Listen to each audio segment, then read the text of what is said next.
Now, let's get to the border bullshit, because that's the only way we have to say it. I'm sorry it's crass for some people, but that's the way it is. We have shown you before a border town that had one supermarket, a border town that's got fire departments on one side and police on the other, medical on one side. It's a very small part of Australia, and it is not like Tweed Heads and Coolangatta.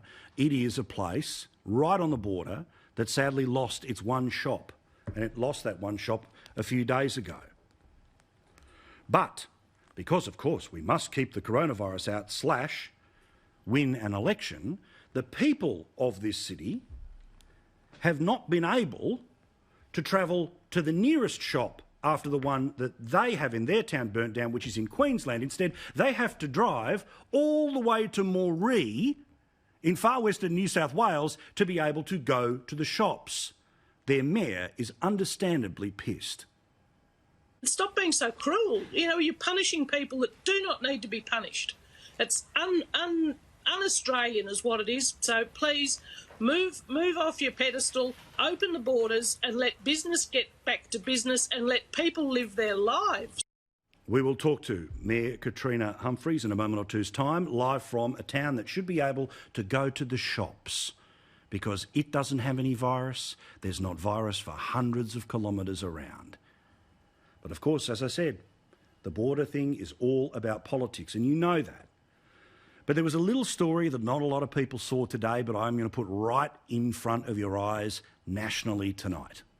The Queensland Labor Party have admitted to the politics of the borders. Why? Because the boss of the Queensland Labor Party, this Sheila, wrote an email to Labor supporters.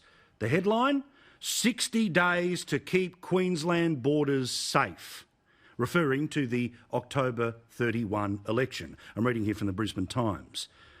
Apparently, the letter said, by putting Queenslanders first and closing the borders to COVID-19, Premier Anastasia Palaszczuk made the necessary and difficult decisions needed to keep Queenslanders safe.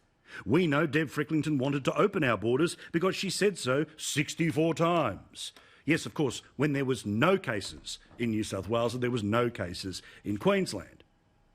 But where is this play coming from?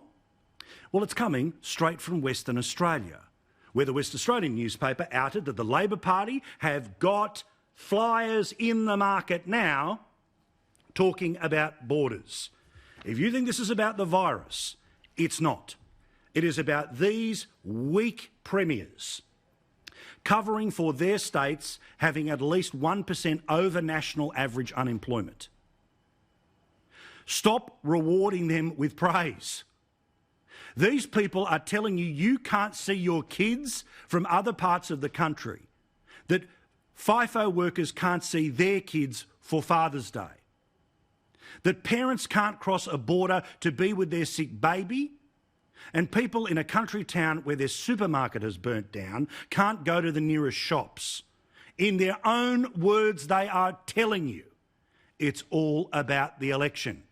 Because if it was keeping borders safe, why would it be just for 60 days? Why wouldn't it be for 90, 120?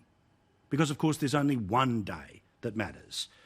And of all the jobs that have been pissed away by these premiers, ultimately, there's only one they really care about. Theirs.